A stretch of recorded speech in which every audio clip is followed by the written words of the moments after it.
The Religion of the Koran. By Arthur N. Wollaston. Editorial Note. The accompanying extracts from the Quran are taken from the translation by the late Professor E. H. Palmer, published in 1880 in the Sacred Books of the East series. The object of the editors of this series is a very definite one. They desire above all things that, in their humble way, these books shall be the ambassadors of goodwill and understanding between East and West, the old world of thought and the new of action. In this endeavor, and in their own sphere, they are but followers of the highest example in the land.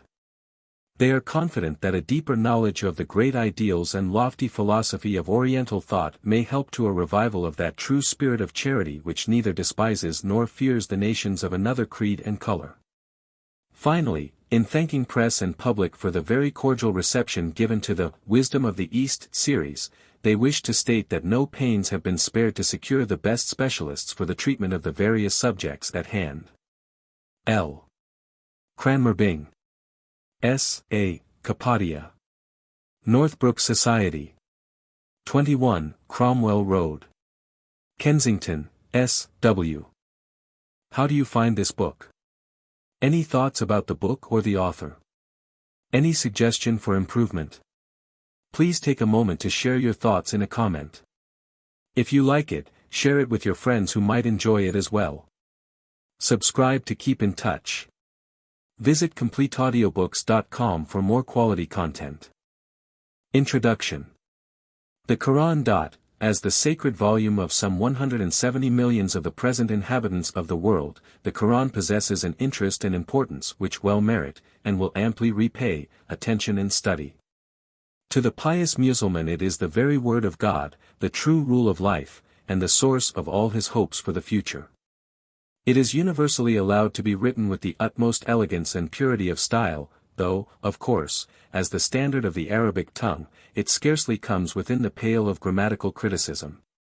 But, apart from this, it would be difficult to surpass the eloquence and beauty of its diction, and well may Muhammad have disclaimed all power of working miracles, trusting to the sacred book itself as evidence of his mission from on high. That the Quran was really the work of the Prophet of Arabia is beyond dispute, though it must be left to conjecture whether, and to what extent, others participated in his design. Pious Muslims, however, would have it believed that the book was of divine origin, and revealed to Muhammad on various occasions, sometimes at Mecca, and sometimes at Medina, during a period of 23 years. After the passages had been set down in writing by his scribe from the Prophet's mouth, they were published to his followers, some of whom took copies, more or less incomplete, for their private use, but the far greater number learned them by heart. The originals and returned were placed promiscuously in a chest, where they remained in a state of confusion till the time of Abu Bakr, the Caliph or successor of the Prophet, AD 632 to 634. By his direction they were collected and editions made of those portions which had not previously been committed to writing. Matters remained in this condition till AD 652, when Othman, who was then Caliph, ordered a great number of copies to be transcribed from the compilation of Abu Bakr. With emendations by specially selected scholars, and dispersed this new edition throughout the empire, in place of the old collections, which were thereupon suppressed. It may interest the curious to learn that of the 7 principal editions of the Quran which were subsequently prepared, 2 were published and used at Medina, a 3rd at Mecca, a 4th at Kufa, a 5th at Basora, a 6th in Syria, while the 7th became the common or vulgar edition throughout the land. The first printed edition appeared in Arabic at Venice in AD 1530, under the direction of Pagninus of Brescia. The Pope of Rome, however, was alarmed, and by his orders all the copies were committed to the flames. The next complete Arabic edition was published at Hamburg, AD 1649, under the auspices of Hinckelmann. A later and more celebrated edition was printed at St. Petersburg in AD 1787 by command of the Empress Catherine II, for the benefit of such of her Tartar subjects as were Muslims. A Latin translation made in AD 1143, but not published till A. D. 1543, was followed after an interval of a century and a half, AD 1698, by the elaborate volumes given to the world by Father Marachi, the confessor of Pope Innocent XI. The first English edition of the Koran was the translation of Alexander Ross, which appeared at intervals between the years AD 1649 to 1688. Unity of God. The great doctrine of the Koran is the unity of God.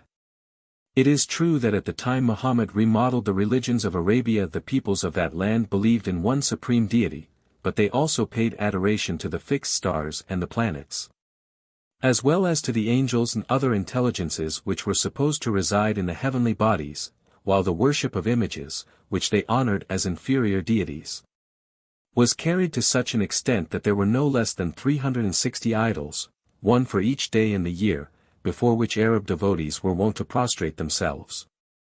Muhammad, the Apostle of God. Assuming as an axiom which could scarcely be called in question, that there could be but one orthodox belief, Muhammad, finding that this eternal religion was in his time corrupted, claimed to be a prophet sent by God to restore the faith to its original purity. The aim was lofty, the conception magnificent, the religion of the faithful was founded in humility, it reigned in sovereign majesty and might, and countless millions now worship the God of the Arabian teacher and ruler of men. While for 13 centuries the vault of heaven has resounded with the cry of Islam, there is but one God, and Muhammad is the Apostle of God. Resurrection. The next article of faith laid down in the Quran is a belief in a general resurrection and a future judgment. As soon as the soul is separated from the body by the angel of death, an office, so Muslims would have it believed, performed with gentleness as regards the good, and with violence in the case of the wicked, it enters into an intermediate state, there to remain till the last trump, save as regards the prophets, whose spirits pass immediately after death to abodes of bliss. As regards the resurrection, it is generally believed that it will be alike corporeal as spiritual, and extend to all created beings, whether angels, genii, men, or animals. The dead, however, who have risen will not be brought to immediate judgment, but kept in suspense till such time, some would have it a period of no less than 50,000 years, as God shall think fit. According to Mohammedan belief, the most exact justice will be meted out at the last day, inasmuch as a balance will be brought wherein all the actions of mankind will be weighed. When this terrible ordeal is past, those who are admitted to paradise will be gathered on the right hand and those who are destined to perdition on the left. Still the trials of mankind do not terminate with the ordeals which have been undergone, for all must cross a bridge which is said to be laid over the midst of the infernal regions, and described to be finer than a hair and sharper than the edge of a sword. It is also beset on each side with briars and thorns, so that unless directed and supported by the Prophet of Islam it is impossible to pass along in safety. Hence the wicked, deprived of all guidance and help, soon miss their footing, and fall headlong into the abyss yawning beneath. Hell. In the opinion of true believers, the abode of the wicked is divided into 7 circles, one below another, designed for the reception of as many distinct classes of lost souls. The first of these is called Jahannam, a receptacle for those who acknowledged one God, that is the wicked Mohammedans. These, after having there been punished according to their demerits, will at length be released. The second, named Layza, is assigned to the Jews, the third, named Al-Hutama, to the Christians, the fourth, named Al-Sair, to the Sabaeans, the fifth, named Sakhr, to the Magians, the sixth, named Al-Jahim, to the idolaters, and the seventh, which is the lowest and worst of all, and is called Hawiyat, to the hypocrites, or those who outwardly professed some religion, but in their hearts were without a God. Muhammad has, in his Quran, been very exact in describing the various torments of hell, which, according to him, the wicked will suffer. It is considered that eternity of damnation is reserved for infidels alone, and not for Muslims, who will be delivered from torments after they have expiated their crimes by their sufferings. Animals will be allowed to wreak their vengeance upon one another, and then be changed to dust, while unbelieving genii will be punished eternally in the regions of hell. Paradise. The joys of paradise may be briefly described as consisting of a garden of bliss situated in the 7th heaven just under the throne of God. It is pictured as beautiful beyond the dreams of imagination, and all that can delight the heart or enchant the senses is there to be found, exquisite jewels and precious stones. The tree of happiness yielding fruits of size and taste unknown to mortals, streams flowing, some with water, some with milk, some with wine, which, forbidden in this life, is permitted in the next, albeit without any intoxicating properties. And others with honey. But all these glories will be eclipsed by the resplendent houris of paradise, created not of clay, as in the case of mortal women, but of pure musk, and clad in magnificent garments, their charms being enhanced by the enjoyment of perpetual youth. Entertained with the ravishing songs of the angel Israfil, the inhabitants of paradise will enjoy pleasures which surpass all human imagination. Let it not be supposed, however, that the happiness of the blessed is to consist wholly in corporeal enjoyments. Far otherwise, for all the varied pleasures of paradise will pale into insignificance compared with the exquisite delight of beholding the face of the Almighty, morning and evening. The idea that women will not be admitted into paradise is a libel upon Islam, though admittedly differences of opinion exist as to whether or not they will pass into a separate place of happiness. Nor is it anywhere explained whether male companions will be assigned to them.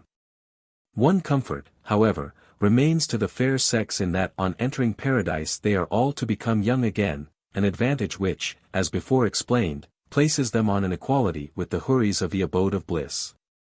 Genii or Jinns. The Mohammedans believe in a hierarchy of angelic beings free from all sin, who neither eat nor drink, and have no distinction of sex. Invisible, save to animals, they occasionally, under special circumstances, appear in human form. Angels. Mohammedans believe that there are countless millions of heavenly beings who roam at will over the universe and fill the illimitable expanse of space. The devil, such is the teaching of the sacred volume, was once one of the angels nearest to God's presence, but fell, according to the doctrine of the Koran, for refusing to pay homage to Adam at the command of the Lord of Heaven. The four angels who are considered to enjoy God's favor in a preeminent degree are, 1. Gabriel, by whom the divine revelations were made to the prophet, 2. The archangel Michael, charged with the general welfare of mankind. 3. Azrael, the angel of death, and, 4. Israfil, the angel of the resurrection. In addition to these are seraphim, occupied exclusively in chanting the praises of God, the 2 secretaries, who record the actions of men. And the observers, who spy out the sayings and doings of mankind, the travelers, who wander throughout the whole earth to ascertain whether people utter the name of God and pray to him, the angels of the 7 planets. The 2 guardian angels appointed to keep watch over the world, the 2 angels of the grave, and the 19 in charge of the infernal regions. Predestination is a point of faith among Muslims, who are taught to believe that whatever happens proceeds entirely from the divine will, being irrevocably fixed and recorded in the tablets of eternity. Of this doctrine Muhammad makes great use in the Quran, encouraging his followers to fight without fear, and even desperately, when the occasion might require, since caution is of no avail against the decrees of fate. And life cannot be prolonged when the destined hour arrives. Prayer was by Muhammad thought so necessary a duty that he was wont to call it the pillar of religion and the key of paradise, and he obliged his followers to pray 5 times a day at certain stated periods. Public notice is given from the steeples of the mosques when these periods are at hand, and then all good Muslims, turning their faces to the temple of Mecca, prostrate themselves in adoration before the supreme ruler of the world. 2 peculiarities deserve mention, one that the faithful, though the Prophet bids them take their ornaments to every mosque, are not generally wont to address themselves to God in sumptuous apparel, but lay aside their costly habits and pompous decorations lest they should seem proud and arrogant. The other is that they do not admit their women to worship with them in public, but leave the gentler sex for the most part to perform their devotions at home. Church parade finds no place in the devotions of Islam. Almsgiving is of a 2-fold description, legal, from which there is no escape, varying from a 40th to a 5th of the property, and voluntary, according to the liberality or otherwise of the donor. Fasting is considered a duty of so great moment that Muhammad characterized it as the gate of religion, and proclaimed that the odor of the mouth of him who fasteth is more grateful to God than that of musk. Fasting in the daytime during the month Ramazan is obligatory from the hour when the new moon first rises till the appearance of the next new moon, and none are excused except travelers and sick persons. As the Arabian year is lunar, of course each month runs in time through all the different seasons of the solar year. Accordingly, Ramazan at fixed periods falls in summer, and then the fast is extremely rigorous and mortifying. On the expiration of the allotted time, the reaction which sets in after so lengthened a period of restraint finds vent in every conceivable token of joy. The men lounge about happy, merry, and convivial. While the fair sex don their best jewelry and brightest attire, festive songs and loud music fill the air, friends meet, presents are distributed, and all is life, joy, cheerful mirth, and amusement. Voluntary fasts are recommended both by the example and approbation of the Prophet, and especially in regard to certain days of the months which are considered sacred. A pilgrimage to Mecca is considered an all-important duty, but is not absolutely compulsory, inasmuch as though every Muslim is enjoined to visit the holy city at least once during his lifetime, there is a saving clause, provided able to do so. Some maintain that if a person cannot go himself he may hire another to go in his stead, but the more orthodox consider that pilgrimage cannot be performed by proxy, quoting the example of Muhammad, who, ready as he was to impose the duty upon others, was no less willing to accept the obligation himself. It is also worthy of notice that the institution had for centuries before the introduction of Islam been in vogue in Arabia, and the Prophet merely lent to the custom the all-potent weight of his sanction and approval. The pilgrimage must be performed between the 7th and 10th days of the month known as Zul-Hijjah, a visit to Mecca at any other time not having the full merit attaching to that act of piety if undertaken at the enjoined period. After performing the pilgrimage, the pious devotee is entitled to the coveted title of Haji. Even women are not excused from the performance of the pilgrimage, and a portion of the temple at Mecca is appropriated to female devotees, but the weaker sex are forbidden to go alone, and must perforce be accompanied by a husband, relation, or person worthy of confidence. After the pilgrimage is finished the Hajis generally betake themselves to the mosque which contains the tomb of the Prophet at Medina, an act of piety which, though highly meritorious as an effectual mode of drawing near to God through his messenger Muhammad, is a voluntary undertaking, at the choice and free will of the individual. It is scarcely possible to state accurately the precise number of pilgrims who annually repair to Mecca, but perhaps 50,000 to 60,000 may be taken as a fair average, and of these about 30,000 to 40,000 proceed by sea. Prohibitions may be briefly classed under the following heads. 1. The drinking of wine, under which name all sorts of inebriating liquors are comprehended, is forbidden in the Koran. It is true that the injunctions of the Prophet are not infrequently disregarded, but the more conscientious are so strict that they hold it unlawful not only to taste wine but even to press grapes to make it. While to buy or sell intoxicating drinks would be repugnant to the instincts of a true Muslim. 2. Gaming is prohibited in the sacred volume, and under this head are included all games which are subject to hazard and chance, such as dice, cards, etc. Chess, indeed, is almost the only exception to the general interdiction which Muslim doctors allow, deeming it lawful because it depends wholly upon skill, but lest the pieces used should be considered as images. It is in some countries played with simple blocks of wood or ivory. 3. A distinction of meats was so generally enforced amongst Eastern nations, that it will occasion no wonder that the Koran prohibits the eating of blood and swine's flesh, and whatever either, a. dies of itself, b. is slain in the name or in honor of any idol, c. is strangled or killed by a blow or fall, or by any beast. In case of necessity, however, when starvation is imminent, it is permissible by the law of Islam to eat any kind of food. 4. Usury is not allowable. 5. The practice of infanticide, so long prevalent amongst pagan Arabs prior to the time of Muhammad, is condemned in the Koran, as is a custom, common amongst nations of old, of sacrificing children to idols. 6. The ill treatment of orphans is especially condemned in the Koran. 7. Tobacco was not introduced into Turkey, Arabia, and other parts of Asia for many years after the time of Muhammad, and of course no direct reference to its use is contained in the Koran.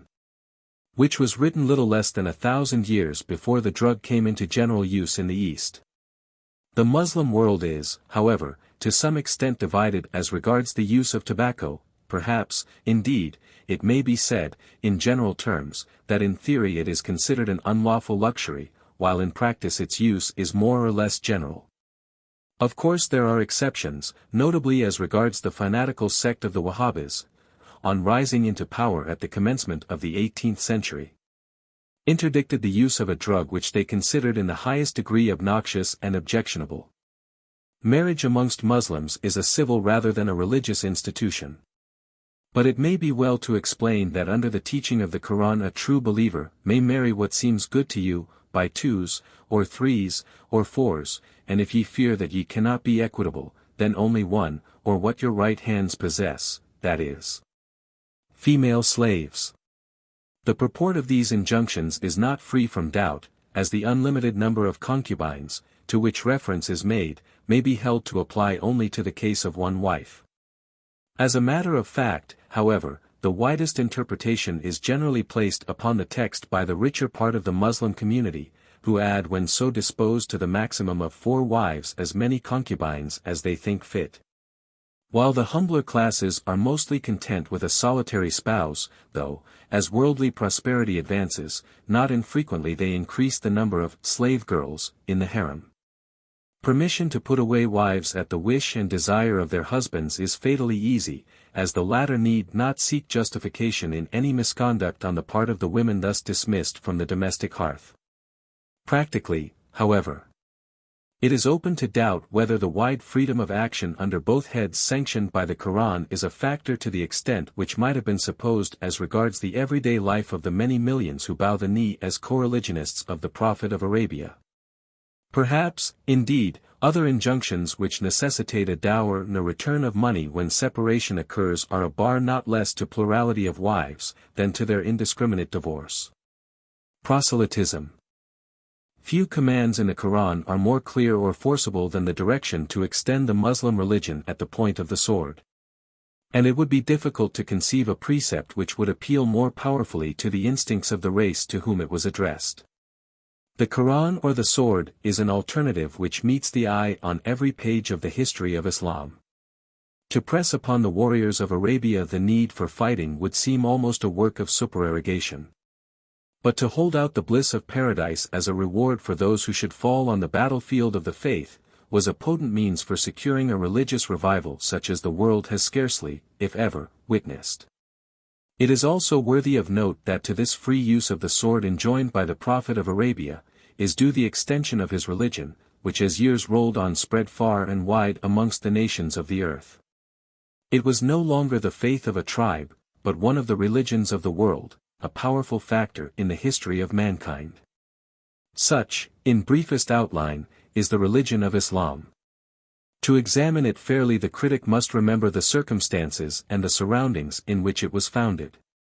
Be it then kept in mind that the greater portion of Arabia is an arid territory with stretches of parched, inhospitable sands, affording but scanty support for man or beast.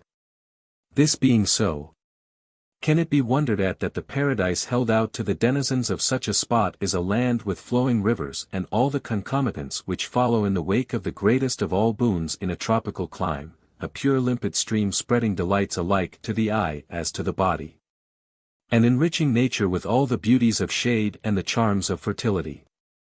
Further, in a land with Eastern love of ornamentation and garments decked with superb jewels and brilliant gems, should it be a source of astonishment or occasion for marvel that the blessed in the paradise of Islam are to be adorned with bracelets of gold, and clothed with robes of green silk and brocade? The delights of heaven are in this respect but a reflex of the joys of earth. That the religion of the Muslim prophet is sensual can scarcely be denied. Though even from this point of view it must not be overlooked that in the early ages of Islam its votaries were engaged in a constant struggle with the peoples by whom they were surrounded. And the indulgence of the permitted number of 4 wives practically in those days meant but little more than a spouse in each of the towns where the husband was fighting the good fight with all his might. Truth also forces the admission that it is not easy to realize what is to happen at the reunion of husband and wife on entering paradise, seeing that the former is allowed to be captivated with the charms of the resplendent houris, whose perpetual beauty, albeit one of the delights of the abode of bliss, is scarcely likely to appeal to the fair sex translated from earth to heaven, who might perchance have preferred that they alone should possess a blessing which they would gladly have found denied to their rivals. Can it be, that as in this terrestrial sphere a Mohammedan wife is content to be one amongst others, she would be happy and content were she to be assigned in heaven a role which is but a continuation in the next world of the position assigned to her in the realms on earth? To give an answer is not possible, till the great hereafter solves a problem of the Muslim faith which must ever remain incapable of solution on this side of the grave. If this much is said in a spirit of criticism, it is but fair to add that the Prophet of Arabia did superb service to the cause of religion by sweeping away the worship of idols, and proclaiming that there is but one God who alone is to be adored. That the mission of Muhammad had its imperfections is scarcely open to doubt, but no less must it be admitted that his aims were lofty, and his conceptions noble. While the Koran which embodied the faith which he proclaimed must ever remain a testimony to an inspiration which, if human, is so rare as to justify the claim that it was little less than divine. A. N. Wollaston. Glen Hill. Walmer, October 1904. Extracts from the Koran. The Koran. Chapter 2, Verse 1. In the name of the merciful and compassionate God. That is the book. There is no doubt therein. A guide to the pious, who believe in the unseen, and are steadfast in prayer, and of what we have given them expend in alms, who believe in what is revealed to thee, and what was revealed before thee, and of the hereafter they are sure. These are in guidance from their Lord, and these are the prosperous. Chapter 6, verse 109. They swore by God with their most strenuous oath, that if there come to them a sign they will indeed believe therein. Say, signs are only in God's hands, but what will make you understand that, even when one has come, they will not believe? 110. We will overturn their hearts and their eyesights, even as they believed not at first. And we will leave them, in their rebellion, blindly wandering on. And had we sent down unto them the angels, or the dead had spoken to them, or we had gathered everything unto them in hosts, they would not have believed unless that God pleased, but most of them are ignorant. So have we made for every prophet an enemy, devils of men and jinns, some of them inspire others with specious speech to lead astray, but had thy Lord pleased they would not have done it, so leave them with what they do devise. And let the hearts of those who believe not in the hereafter listen to it, and let them be well pleased with it, and let them gain what they may gain. Of other than God shall I crave a decree, when it is He who has sent down to you the book in detail, and those to whom we gave the book know that it is sent down from thy Lord in truth? Be thou not then of those who doubt. 115. The words of thy Lord are fulfilled in truth and justice, there is none to change his words, for he both hears and knows. Chapter 7, verse 201. Shouldst thou not bring them a sign, they say, hast thou not yet made choice of one? Say, I only follow what is inspired to me by my Lord. These are perceptions from my Lord, and a guidance and a mercy to a people who believe. And when the Koran is read, then listen thereto and keep silence, haply ye may obtain mercy. Chapter 10. Verse 38. This Koran could not have been devised by any beside God, but it verifies that which was before it, and details the book, there is no doubt therein, from the Lord of the worlds. Do they say, He hath devised it? Say then, bring a verse like it, and call, if ye can, on other than God, if ye do tell the truth. Chapter 17, verse 90. Say, if mankind and jinns united together to bring the like of this Koran, they could not bring the like, though they should back each other up. We have turned about for men in this Koran every parable, but most men refuse to accept it, save ungratefully. And they say, we will by no means believe in thee, until there gush forth for thee a fountain from the earth. Or there be made for thee a garden of palms and grapes, and rivers come gushing out amidst them, or thou make the sky to fall down upon us in pieces, or thou bring us God and the angels before us. 95, or there be made for thee a house of gold. Or thou climb up into the heaven, and even then we will not believe in thy climbing there, until thou send down on us a book that we may read. Chapter 41, verse 1. In the name of the merciful and compassionate God. A revelation from the merciful, the compassionate, a book whose signs are detailed, an Arabic Koran for a people who do know, a herald of glad tidings and a warning. Chapter 53, verse 1. In the name of the merciful and compassionate God. By the star when it falls, your comrade errs not, nor is he deluded. Nor speaks he out of lust.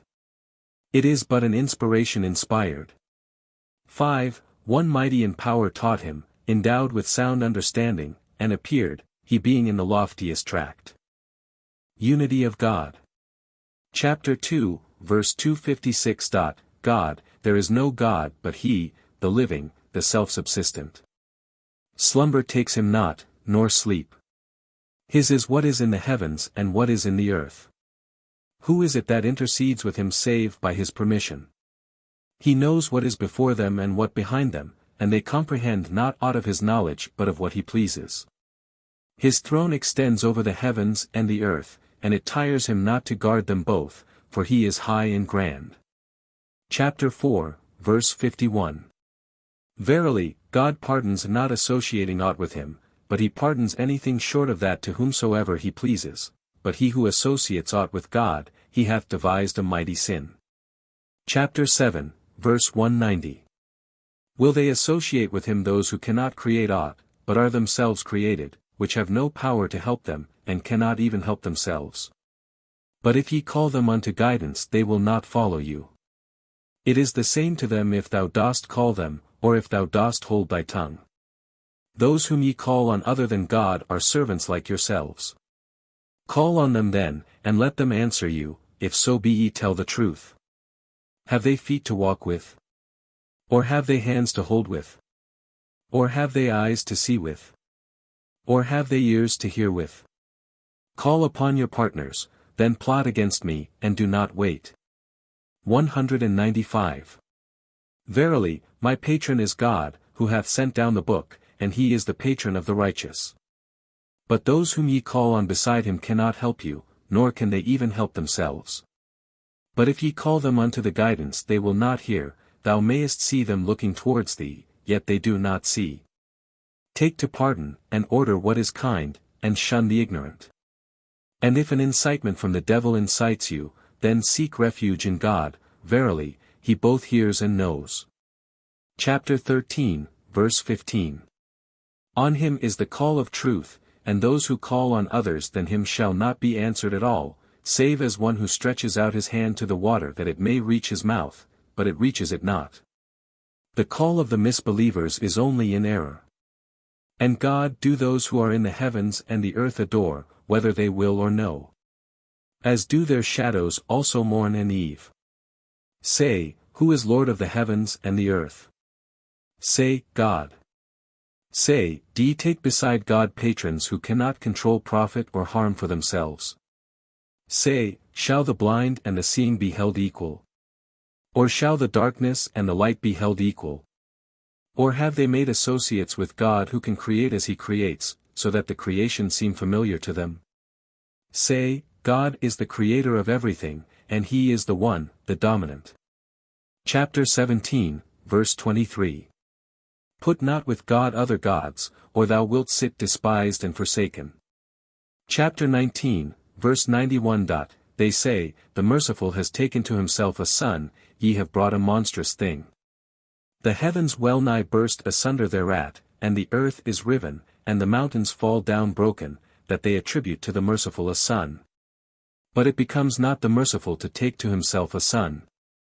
There is none in the heavens or the earth but comes to the merciful as a servant, he counts them and numbers them by number, 9-5, and they are all coming to him on the resurrection day singly. Chapter 27, verse 60. Say, praise belongs to God. And peace be upon his servants whom he has chosen. Is God best, or what they associate with him? He who created the heavens and the earth, and sends down upon you from the heaven water, and we cause to grow therewith gardens fraught with beauty. Ye could not cause the trees thereof to grow. Is there a God with God? Nay, but they are a people who make peers with him. He who made the earth, settled, and placed amongst it rivers, and placed upon it firm mountains. And placed between the two seas a barrier, is there a God with God? Nay, but most of them know not. He who answers the distressed when he calls upon him and removes the evil, and makes you successors in the earth, is there a God with God? Little is it that ye are mindful.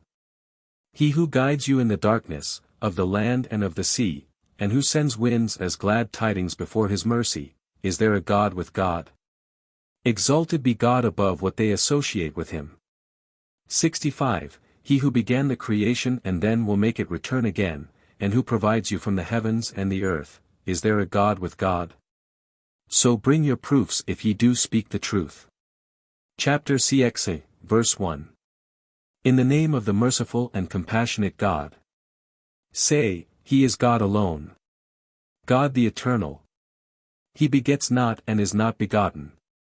Nor is there like unto him any one. Muhammad the Apostle of God. Chapter 3, verse 136. Muhammad is but an apostle, apostles have passed away before his time, what if he die or is killed, will ye retreat upon your heels? He who retreats upon his heels does no harm to God at all. But God will recompense the thankful. It is not for any soul to die, save by God's permission written down for an appointed time. But he who wishes for the reward of this world we will give him of it, and he who wishes for the reward of the future we will give him of it, and we will recompense the grateful. Chapter 4, verse 164. But God bears witness to what he has revealed to thee, he revealed it in his knowledge, and the angels bear witness too, though God is witness enough. 165. Verily, those who misbelieve and obstruct the way of God, have erred a wide error. Verily, those who misbelieve and are unjust, God will not pardon them, nor will he guide them on the road, save the road to hell, to dwell therein for aye, that is easy enough to God. O ye folk! The apostle has come to you with truth from your Lord, believe then, for it is better for you. But if ye misbelieve, then God's is what is in the heavens and the earth, and God is knowing, wise. Chapter 6, verse 49. We do not send our messengers save as heralds of glad tidings and of warning, and whoso believes and acts aright, there is no fear for them, and they shall not be grieved, but those who say our signs are lies, torment shall touch them. For that they have done so wrong. 50. Say, I do not say to you, mine are the treasuries of God, nor that I know the unseen, I do not say to you, I am an angel, if I follow aught but what I am inspired with, say, is the blind equal to him who sees? What? Do ye not reflect? Admonish therewith those who fear that they shall be gathered unto their Lord, there is no patron for them but him, and no intercessor, haply they may fear. Repulse not those who call upon their Lord in the morning and in the evening, desiring his face, they have no reckoning against thee at all, and thou hast no reckoning against them at all, repulse them and thou wilt be of the unjust. So have we tried some of them by others, that they may say, are these those unto whom God has been gracious amongst ourselves? Does not God know those who give thanks? And when those who believe in our signs come to thee, say, peace be on you. God hath prescribed for himself mercy, verily, he of you who does evil in ignorance, and then turns again and does right, verily, he is forgiving and merciful. 55. Thus do we detail our signs, that the way of the sinners may be made plain. Say, I am forbidden to worship those ye call upon beside God, say, I will not follow your lusts, for then should I err and not be of the guided. Say, I stand on a manifestation from my Lord, which ye call a lie. I have not with me what ye fain would hasten on, that the matter might be settled between me and you, but God knows best who are the unjust. Chapter 33, verse 40. Muhammad is not the father of any of your men, but the apostle of God, and the seal of the prophets, for God all things doth know. Resurrection. Chapter 3, verse 182. Every soul must taste of death, and ye shall only be paid your hire upon the resurrection day. Chapter 4, verse 89. God, there is no God but He. He will surely assemble you on the resurrection day, there is no doubt therein, who is truer than God in his discourse. Chapter 11, verse 19. Whosoever shall wish for the life of this world and its ornaments, we will pay them their works therein, and they shall not be cheated. These are those for whom there is nothing in the hereafter save the fire.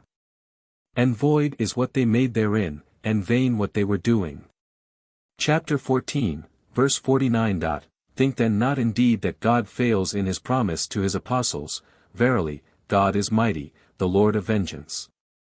On the day when the earth shall be changed for another earth, and the heavens too, and all, shall go forth unto God, the one, the dominant.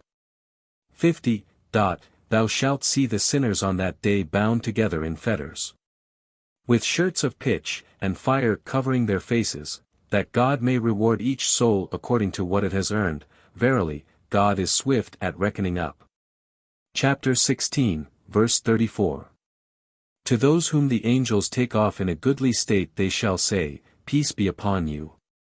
Enter ye into paradise for that which ye have done. Chapter 17, verse 52. They say, What? When we have become bones and rubbish are we to be raised up a new creature? Say, Be ye stones or iron, or a creature, the greatest your breasts can conceive. Then they shall say, Who is to restore us? Say, He who originated you at first. And they will wag their heads and say, When will that be? Say, It may perhaps be nigh. Chapter 21, verse 49. We will place just balances upon the resurrection day, and no soul shall be wronged at all, even though it be the weight of a grain of mustard seed, we will bring it, for we are good enough at reckoning up. Chapter 23, verse 104. And when the trumpet shall be blown, and there shall be no relation between them on that day, nor shall they beg of each other then. 105. And he whose scales are heavy, they are the prosperous. But he whose scales are light, these are they who love themselves, in hell to dwell for aye. The fire shall scorch their faces, and they shall curl their lips therein. Were not my signs recited to you? And ye said that they were lies. They say, Our Lord. Our misery overcame us, and we were a people who did err. Our Lord, take us out therefrom, and if we return, i.e. to our evil ways, then shall we be unjust. Chapter 75, verse 35. Is not he able to quicken the dead? Chapter 3, verse 190. Lord. Verily, we heard a crier calling to the faith, Believe in your Lord, and we did believe. Lord. Forgive us our sins and cover our offenses, and let us die with the righteous. Lord. And bring us what thou hast promised us by thy apostles, and disgrace us not upon the resurrection day, for, verily, thou dost not break thy promises. And the Lord shall answer them, I waste not the works of a worker amongst you, be it male or female, one of you is from the other. Hell. Chapter 4, verse 18. But whoso rebels against God and his apostle, and transgresses his bounds, he will make him enter into fire, and dwell therein for aye, and for him is shameful woe. Chapter 9, verse 69. God has promised unto the hypocrites, men and women, and unto the misbelievers, hell-fire, to dwell therein for aye, it is enough for them. God shall curse them, and there shall be enduring woe. Chapter 10, verse 28. But, as for those who have earned ill, the reward of evil is the like thereof, abasement shall cover them. They shall have none to defend them against God, as though their faces were veiled with the deep darkness of the night. These are the fellows of the fire, and they shall dwell therein for aye. Chapter 11, verse 120. I will surely fill hell with jinns and mankind altogether. Chapter 14, verse 19. Then they asked for an issue.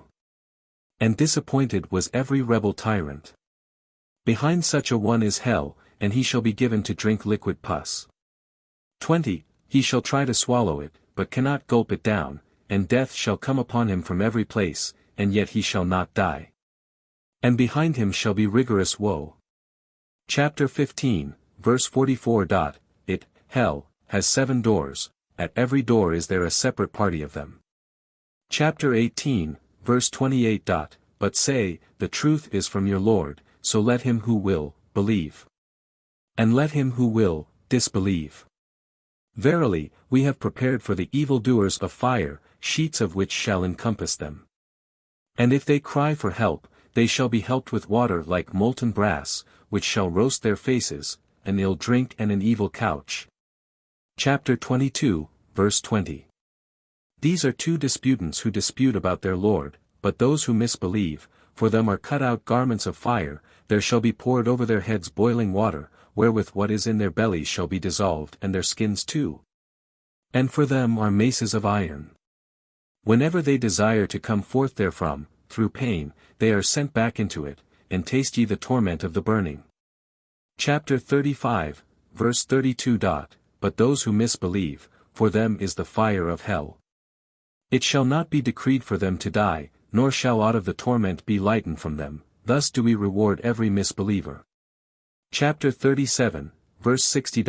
Is that better as an entertainment, or the infernal tree of the infernal regions? Verily, we have made it a trial to the unjust. Verily, it is a tree that comes forth from the bottom of hell, its bother is as it were the heads of devils, verily, they shall eat therefrom, and fill their bellies therefrom. 65. Then shall they have upon it a mixture of boiling water, then, verily, their return shall be to hell. Chapter 70, verse 15. Nay, verily, it is a flame, dragging by the scalp. It shall call those who retreated and turned their backs, and who amassed and hoarded. Chapter 78, verse 24. Verily, hell is an ambuscade, a reward for the outrageous, to tarry therein for ages. They shall not taste therein cool nor drink, 25, but only boiling water and pus, a fit reward. Paradise. Chapter 3, verse 14. Say, but shall we tell you of a better thing than this? For those who fear are gardens with their Lord, beneath which rivers flow, they shall dwell therein for aye, and pure wives in grace from God. Chapter 3, verse 125. And vie with one another for pardon from your Lord, and for paradise, the breadth of which is as the heaven and the earth, prepared for those who fear. For those who expend in alms, in prosperity and adversity, for those who repress their rage, and those who pardon men, God loves the kind. Chapter 4, verse 123. But he who doeth good works, be it male or female, and believes, they shall enter into paradise, and they shall not be wronged a jot. Chapter 7, verse 44. And betwixt the two there is a veil. But the fellows of the fire shall cry out to the fellows of paradise, pour out upon us water, or something of what God has provided you with. They will say, God has prohibited them both to those who misbelieve, who took their religion for a sport and a play, whom the life of the world beguiled. Today do we forget them as they forgot the meeting of this day, and for that they did deny our signs. Chapter 9, verse 73. God has promised to believers, men and women, gardens beneath which rivers flow, to dwell therein for aye. And goodly places in the Garden of Eden, but goodwill from God is the greatest of all. That is the mighty happiness. Chapter 13, verse 20. Those who fulfill God's covenant and break not the compact, and those who attain what God has bidden to be attained, and dread their Lord and fear the evil reckoning up. And those who are patient, craving their Lord's face, and are steadfast in prayer, and expend in alms of what we have bestowed upon them secretly and openly, and ward off evil with good, these shall have the recompense of the abode, gardens of Eden. Into which they shall enter with the righteous amongst their fathers, and their wives, and their seed. And the angels shall enter in unto them from every gate, peace be upon you. For that ye were patient, and goodly is the recompense of the abode. Chapter 18, verse 30. These, for them are gardens of Eden, beneath them rivers flow. They shall be adorned therein with bracelets of gold, and shall wear green robes of silk, and of brocade, reclining therein on thrones, pleasant is the reward, and goodly the couch. Chapter 35, verse 30. Gardens of Eden shall they enter, adorned therein with bracelets of gold and pearls, and their garments therein shall be silk, and they shall say, Praise belongs to God, who has removed from us our grief, verily, our Lord is forgiving, grateful. Who has made us a light in an enduring abode of his grace, wherein no toil shall touch us, and there shall touch us no fatigue. Chapter 36, verse 55. Verily, the fellows of paradise upon that day shall be employed in enjoyment. They and their wives, in shade upon thrones, reclining, therein shall they have fruits, and they shall have what they may call for. Peace, a speech from the merciful Lord. Chapter 37, verse 39. Except God's sincere servants, 40, these shall have a stated provision of fruits, and they shall be honored in the gardens of pleasure, upon couches facing each other. They shall be served all round with a cup from a spring, 45, white and delicious to those who drink, wherein is no insidious spirit, nor shall they be drunk therewith. And with them damsels, restraining their looks, large-eyed, as though they were a sheltered egg. Chapter 40, verse 44. And whoso does right, be it male or female and a believer, these shall enter into paradise. They shall be provided therein without count. Chapter 44, verse 51. Verily, the pious shall be in a safe place. In gardens and springs, they shall be clad in satin and stout silk, face to face, thus. And we will wed them to bright and large-eyed maids. 55. They shall call therein for every fruit in safety. They shall not taste therein of death save their first death, and we will keep them from the torment of hell. Grace from thy Lord, that is the grand bliss. Chapter 56, verse 10. And the foremost. These are they who are brought nigh. In gardens of pleasure. A crowd of those of yore. And a few of those of the latter day. 15. And gold-weft couches, reclining on them face to face. Around them shall go eternal youths, with goblets and ewers and a cup of flowing wine, no headache shall they feel therefrom, nor shall their wits be dimmed. 20. And fruits such as they deem the best. And flesh of fowl as they desire. And bright and large-eyed maids like hidden pearls. A reward for that which they have done. They shall hear no folly there and no sin. 25. Only the speech, peace, peace. And the fellows of the right, what right lucky fellows. Amid thornless lote trees. And banana trees with piles of fruit. And outspread shade. 30. And water outpoured. And fruit in abundance, neither failing nor forbidden, and beds upraised. Verily, we have produced them a production, 35, and made them virgins, darlings of equal age, with their spouses, for the fellows of the right. A crowd of those of yore and a crowd of those of the latter day. Chapter 76, verse 11. And God will guard them from the evil of that day and will cast on them brightness and joy, and their reward for their patience shall be paradise and silk. Reclining therein upon couches, they shall neither see therein sun nor piercing cold, and close down upon them shall be its shadows, and lowered over them its fruits to cull. 15. And they shall be served round with vessels of silver and goblets that are as flagons of silver, which they shall mete out. And they shall drink therein a cup tempered with ginger, a spring therein named Silsabil. And there shall go round about them eternal boys, when thou sayest them thou wilt think them scattered pearls, 20, and when thou sayest them thou shalt see pleasure and a great estate. On them shall be garments of green embroidered satin and brocade, and they shall be adorned with bracelets of silver, and their Lord shall give them to drink pure drink. Verily, this is a reward for you, and your efforts are thanked. Chapter 78, verse 31. Verily, for the pious is a blissful place, gardens and vineyards, and girls with swelling breasts of the same age as themselves, and a brimming cup.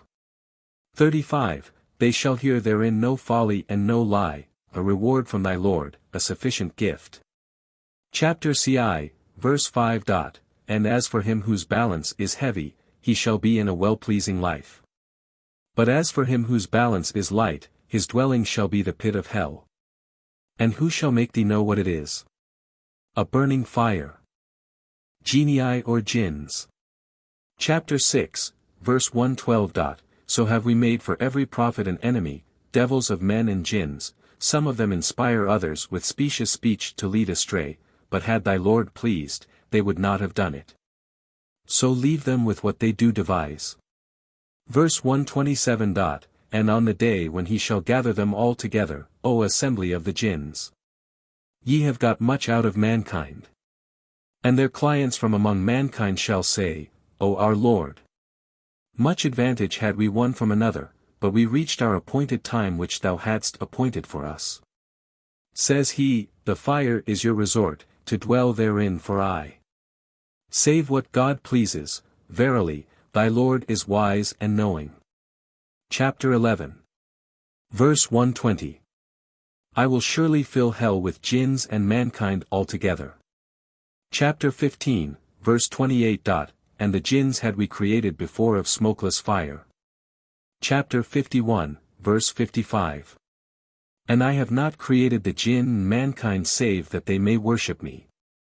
I do not desire any provision from them, and I do not wish them to feed me.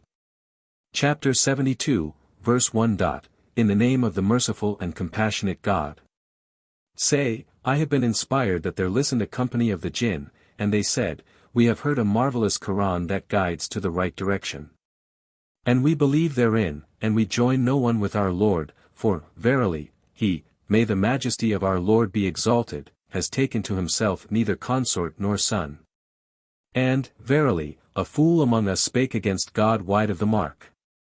5. And we thought that men and jinn would never speak a lie against God. And there are persons amongst men who seek for refuge with persons amongst the jinn, but they increase them in their perverseness. And they thought, as ye thought, that God would not raise up any one from the dead. But we touched the heavens and found them filled with a mighty guard and shooting stars, and we did sit in certain seats thereof to listen. But whoso of us listens now finds a shooting star for him on guard. 10. And, verily, we know not whether evil be meant for those who are in the earth, or if their Lord means right by them. And of us are some who are pious, and of us are some who are otherwise, we are in separate bands. And we thought that we could not frustrate God in the earth, and could not frustrate him by flight. But, verily, when we heard the guidance we believed therein, and he who believes in his Lord shall fear neither diminution nor loss. And, verily, of us are some who are Muslims, and of us some are trespassers. But those of us who are Muslims, they strive after right direction. 15. And as for the trespassers they are fuel for hell. Angels. Chapter 3, verse 16. God bears witness that there is no God but he, and the angels, and those possessed of knowledge standing up for justice. There is no God but he, the mighty, the wise. Verse 120. When thou didst say unto the believers, is it not enough for you that your Lord assists you, with 3,000 of the angels sent down from on high? Chapter 6, verse 61. He triumphs over his servants. He sends to them guardian angels, until, when death comes to any one of you, our messengers take him away, they pass not over any one, and then are they returned to God, their true sovereign. Chapter 8, verse 12. When your Lord inspired the angels, verily, I am with you, make ye firm then those who believe, I will cast dread into the hearts of those who misbelieve, strike off their necks then, and strike off from them every fingertip. That is, because they went into opposition against God and his apostle, for he who goes into opposition against God and his apostle, verily, God is keen to punish. Chapter 16, verse 3. He sends down the angels with the Spirit at his bidding upon whom he will of his servants, to say, give warning that there is no God but me. Chapter 35, verse 1. In the name of the merciful and compassionate God. Praise belongs to God, the originator of the heavens and the earth, who makes the angels his messengers, endued with wings in pairs, or threes, or fours, he adds to creation what he pleases, verily, God is mighty over all. Chapter 39. Verse 75. And thou shalt see the angels circling round about the throne, celebrating the praise of their Lord, and it shall be decided between them in truth, and it shall be said, Praise be to God, the Lord of the worlds. Chapter 42, verse 3. And the angels celebrate the praises of their Lord, and ask forgiveness for those who are on the earth. Chapter 50, verse 16. When the 2 meters meet, sitting the one on the right and the other on the left, not a word does he utter, but a watcher is by him ready. The devil. Chapter 15, verse 29. And when thy Lord said to the angels, Verily, I am creating a mortal from crackling clay of black mud wrought into shape. 30. And when I have fashioned it, and breathed into it of my spirit, then fall ye down before it, adoring. And the angels adored all of them together, save Iblis, who refused to be among those who adored. He said, O Iblis! What ails thee that thou art not among those who adore? Said he, I would not adore a mortal whom thou hast created from crackling clay of black mud wrought into form. He said, Then get thee forth therefrom, and, verily, thou art to be pelted. 35. And, verily, the curse is upon thee until the day of judgment. Said he, O my Lord! Respite me until the day when they shall be raised. He said, Then, verily, thou art of the respite until the day of the noted time. He said, O my Lord! For that thou hast seduced me, I will surely make it seem seemly for them on earth, and I will surely seduce them all together. 40. Save such of thy servants amongst them as are sincere. Said he, This is a right way against me. Verily, my servants thou hast no authority over, save over those who follow thee of such as are seduced, and, verily, hell is promised to them all together.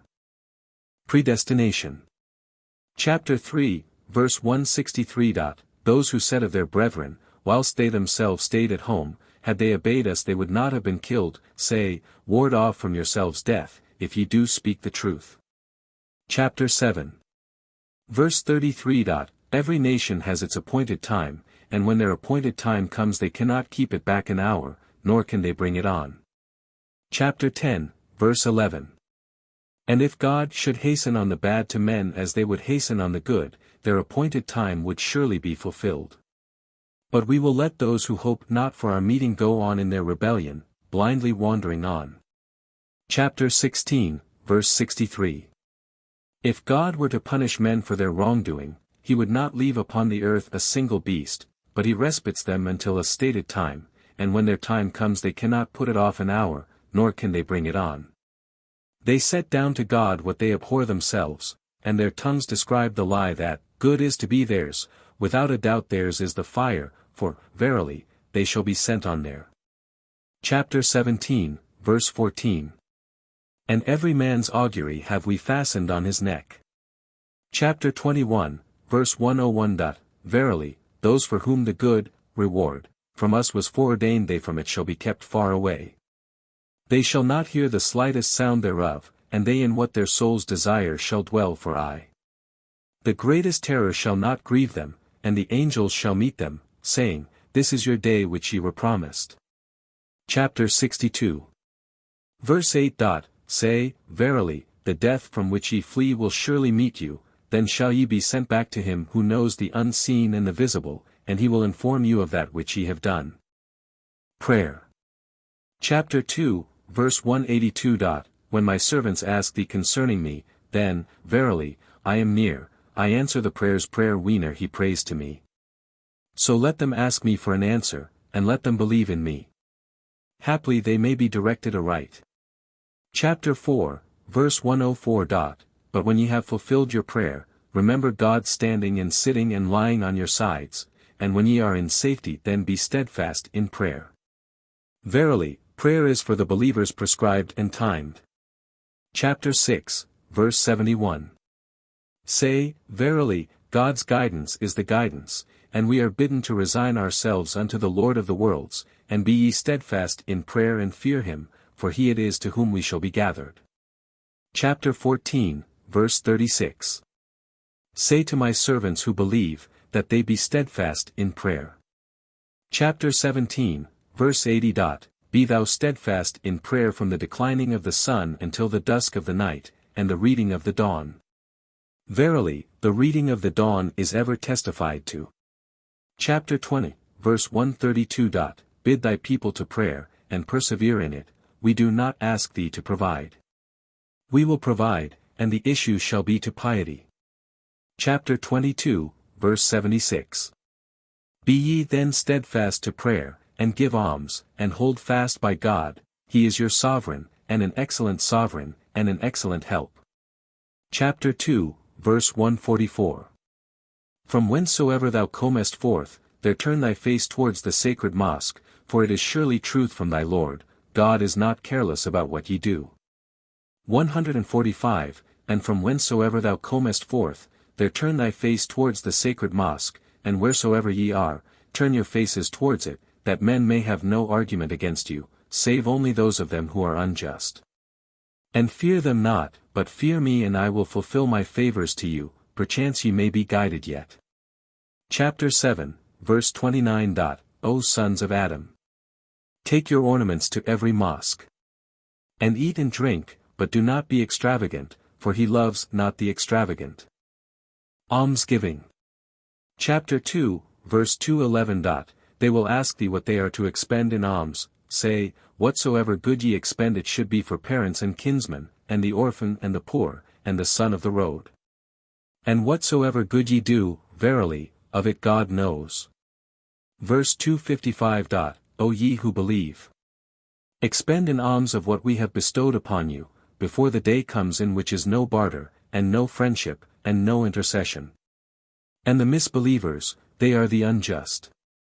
Verse 263. The likeness of those who expend their wealth in God's way is as the likeness of a grain that grows to 7 ears, in every ear 100 grains, for God will double unto whom he pleases. For God both embraces and knows. Those who expend their wealth in God's way then do not follow up what they expend by taunting with it, and by annoyance, these have their hire with their Lord, and no fear is on them, neither shall they grieve. 265. Kind speech and pardon are better than almsgiving, followed by annoyance, and God is rich and clement. O ye who believe! Make not your almsgiving vain by taunts and annoyance, like him who expends what he has for the sake of appearances before men, and believes not in God and the last day. For his likeness is as the likeness of a flint with soil upon it, and a heavy shower falls on it and leaves it bare rock. They can do naught with what they earn, for God guides not the misbelieving folk. But the likeness of those who expend their wealth craving the goodwill of God, and as an insurance for their souls, is as the likeness of a garden on a hill. A heavy shower falls on it, and it brings forth its eatables twofold. And if no heavy shower falls on it, the dew does, and God on what ye do doth look. Chapter 3, verse 86. Ye cannot attain to righteousness until ye expend in alms of what ye love. But what ye expend in alms, that God knows. Chapter 64. Verse 16. Then fear God as much as ye can. And hear, and obey, and expend in alms, it is better for yourselves. But whosoever is saved from his own covetousness, these are the prosperous. If ye lend to God a goodly loan, he will double it for you, and will forgive you, for God is grateful, clement. He knows the unseen and the visible, the mighty, the wise. Fasting. Chapter 2, verse 179. There is prescribed for you the fast as it was prescribed for those before you, haply ye may fear. 180. A certain number of days, but he amongst you who is ill or on a journey, then, let him fast, another number of days. And those who are fit to fast may redeem it by feeding a poor man. But he who follows an impulse to a good work, it is better for him, and if ye fast it is better for you, if ye did but know. The month of Ramazan, wherein was revealed the Koran, for a guidance to men, and for manifestations of guidance, and for a discrimination. And he amongst you who beholds this month, then let him fast it. But he who is sick or on a journey, then another number of days. God desires for you what is easy, and desires not for you what is difficult, that ye may complete the number and say, Great is God, for that he has guided you. Haply ye may give thanks. Pilgrimage to Mecca. Chapter 2, verse 192. And fulfill the pilgrimage and the visitation to God, but if ye be besieged, then what is easiest for you by way of gift? But shave not your heads until your gift shall reach its destination. And he amongst you who is sick or has a hurt upon his head, then the redemption is by fasting, or by alms, or by an offering. But when ye are safe again, then let him who would enjoy the visitation until the pilgrimage, bring what is easiest as a gift. And he who cannot find anything to bring, then let him fast 3 days on the pilgrimage and 7 when ye return. These make 10 days complete. That is, for him whose family are not present in the sacred mosque, and fear God, and know that God is keen to punish. Chapter 3, verse 90. Verily, the first house founded for men was surely that at Mecca, for a blessing and a guidance to the worlds. Therein are manifest signs, Abraham's station, and whosoever enters in is safe. There is due to God from man a pilgrimage unto the house, for whosoever can find his way there. But whoso misbelieves, God is independent of the worlds. Chapter 22, verse 25. Verily, those who misbelieve and who turn men away from God's path and the sacred mosque, which we have made for all men alike, the dweller therein, and the stranger, and he who desires therein profanation with injustice. We will make him taste grievous woe. And when we established for Abraham the place of the house, saying, Associate not with me, but cleanse my house for those who make the circuits, for those who stand to pray, for those who bow, and for those too who adore. And proclaim amongst men the pilgrimage, let them come to you on foot and on every slim camel, from every deep pass, that they may witness advantages for them. And may mention the name of God for the stated days over what God has provided them with of brute beasts, then eat thereof and feed the badly off, the poor. 30. Then let them finish the neglect of their persons, and let them pay their vows and make the circuit round the old house. That do, and whoso magnifies the sacred things of God, it is better for him with his Lord. Wine, gaming, foods and usury, infanticide, ill treatment of orphans. Chapter 2, verse 216. They will ask thee about wine and games of chance, say, in them both is sin and profit to men. But the sin of both is greater than the profit of the same. Chapter 5, verse 92. O ye who believe. Verily, wine, and games of chance, and statues, and divining, arrows, are only an abomination of Satan's work. Avoid them then that haply ye may prosper. Satan only desires to place enmity and hatred between you by wine and games of chance, and to turn you from the remembrance of God and from prayer. But will ye not desist, and obey God, and obey the apostles, and beware, for if ye turn back, then know that our apostle has only his message to preach. Chapter 2, verse 168. O ye who do believe. Eat of the good things wherewith we have provided you, and give thanks unto God if it be him ye serve. He has only forbidden for you what is dead, and blood, and flesh of swine, and whatsoever has been consecrated to other than God. But he who is forced, neither revolting nor transgressing, it is in no sin for him, verily God is forgiving and merciful. Chapter 5, verse 4. Forbidden to you is that which dies of itself, and blood, and the flesh of swine, and that which is devoted to other than God, and the strangled, and the knocked down, and that which falls down, and the gored. And what wild beasts have eaten, except what ye slaughter in time, and what is sacrificed to idols and dividing carcasses by arrows. Chapter 2, verse 276. Those who devour usury shall not rise again, save as he riseth whom Satan hath paralyzed with a touch, and that is because they say, selling is only like usury, but God has made selling lawful and usury unlawful.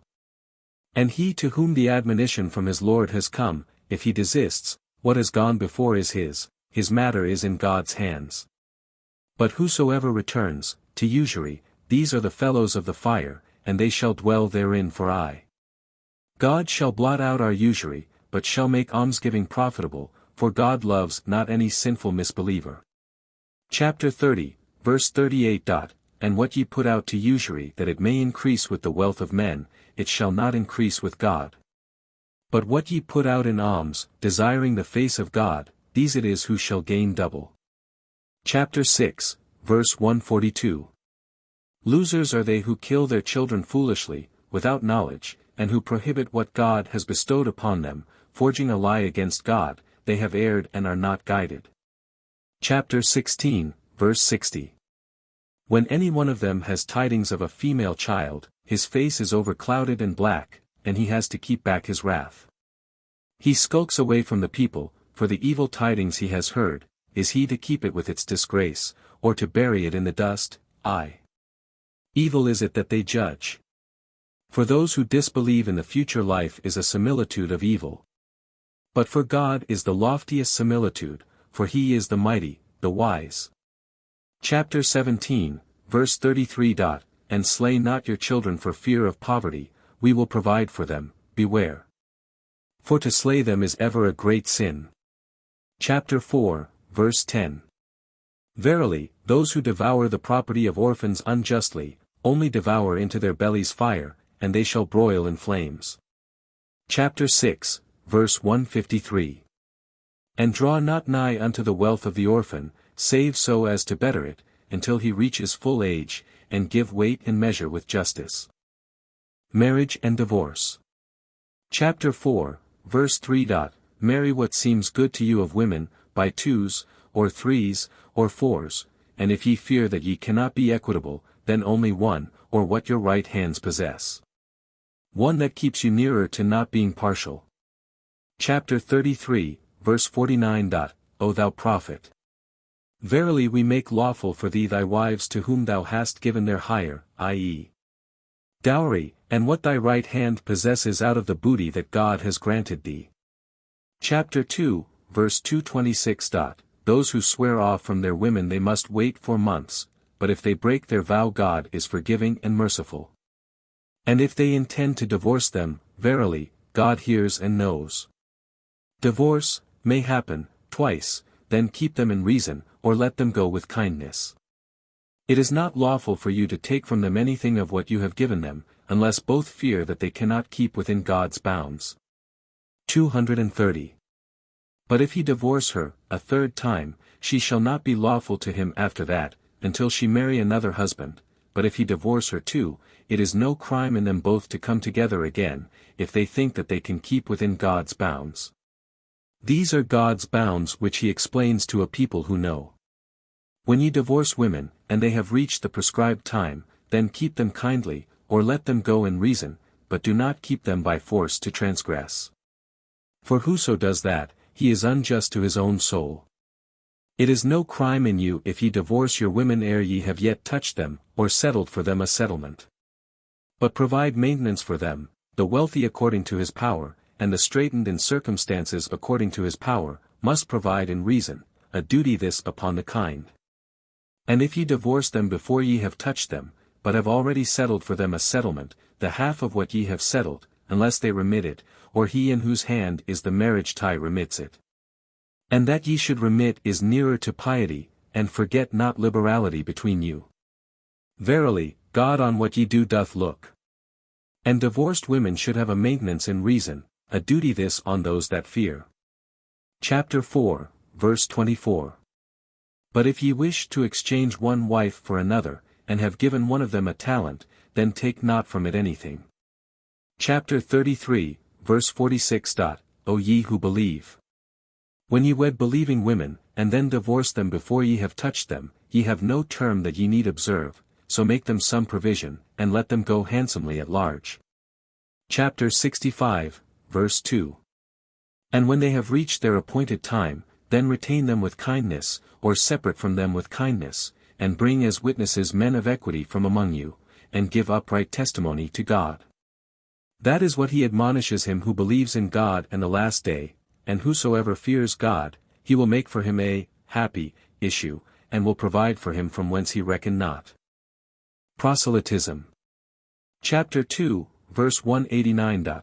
But fight them that there be no sedition, and that the religion may be God's, but if they desist, then let there be no hostility save against the unjust. Chapter 3, verse 163. Count not those who are killed in the way of God as dead, but living with their Lord, provided for, rejoicing in what God has brought them of his grace, and being glad for those who have not reached them yet, those left behind them. There is no fear for them, and they shall not be grieved. 165, glad at favor from God and grace, and that God wasteth not the hire of the believers.